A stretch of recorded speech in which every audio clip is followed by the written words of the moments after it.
గౌరవ ముఖ్యమంత్రి రేవంత్ రెడ్డి గారి నాయకత్వంలోని మన పేదోళ్ల ప్రభుత్వం ఏవైతే సంక్షేమ కార్యక్రమాలు ప్రతి పేదవాడి ఇంటికి గుమ్మానికి చేర్చే విధంగా అది పట్టణ ప్రాంతాల్లో గాని గ్రామీణ ప్రాంతాల్లో గాని అనేక సంక్షేమ కార్యక్రమాలు ఈనాడు మన ప్రభుత్వం ఇస్తున్నది చేస్తున్నది. ప్రతి ఇంటికి ప్రతి గుమ్మానికి ప్రతి ఓటర్కి మీరు చెప్పాల్సిన బాధ్యత ఈ 6 రోజుల్లో కనీసం 6 సార్లైనా ప్రతి గుమ్మాన్ని మీరు టచ్ చేయాలి. అదేవిధంగా నాకు తెలిసి క్లస్టర్ ఇన్ఛార్జీలందరూ ఇప్పటికే ప్రతి బూతుల్లోని ఓటర్లు యథార్థంగా అక్కడ ఇప్పుడు నివసిస్తున్న వాళ్ళు ఎవరు, ఆ ఓటర్ లిస్ట్ లో పేరుండి ఎక్కడున్నారో తెలియని వాళ్ళు ఎవరు అనేది ఇప్పటికే మీరు ఓటర్ మ్యాపింగ్ కూడా చేసుకుని ఉండి ఉంటారు.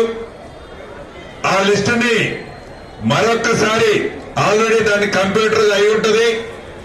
ఆ లిస్టుని మరొక్కసారి మీరు మీ బూతులకు వెళ్ళినప్పుడు మీ బూతుల్లోని ప్రతి 120 ప్రతి 240 మంది ఓటర్లను ఐడెంటిఫై చేసేటప్పుడు మరొక్కసారి చెక్ చేసుకోవాల్సిన బాధ్యత ప్రధానంగా మీ మీద ఉంది.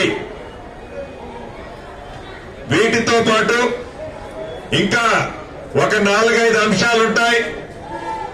ఆ 4-5 అంశాలని మీ క్లస్టర్ ఇన్ఛార్జీలు ఎలా చేయాలి, ఈ ఉన్న తక్కువ టైంలో ఎలా మన ఓటర్కి బ్రీఫ్ చేయాలి అనేది మీ క్లస్టర్ ఇన్ఛార్జీలు మిమ్మల్ని కూర్చోబెట్టుకుని మళ్లీ మాట్లాడతారు. వీటన్నిటికీ టైం తక్కువగా ఉంది. పదే టైం గురించి ఎందుకు చెప్తున్నారంటే మీరందరూ పోలింగ్ రోజు ఎవరైతే మీరు ప్రతి ఓటర్ని గుర్తించే విధంగా ఈ 5-6 రోజులు ప్రతి ఓటర్ని మీరు గుర్తుపట్టే విధంగా మీరు ఓటర్ మ్యాపింగ్ ఆల్రెడీ చేసుకున్నారు. దాన్ని పదే నేను చెప్పేది, ఓటర్ ఎదురు పడితే ఈ ఓటర్ మనద ఓటరే.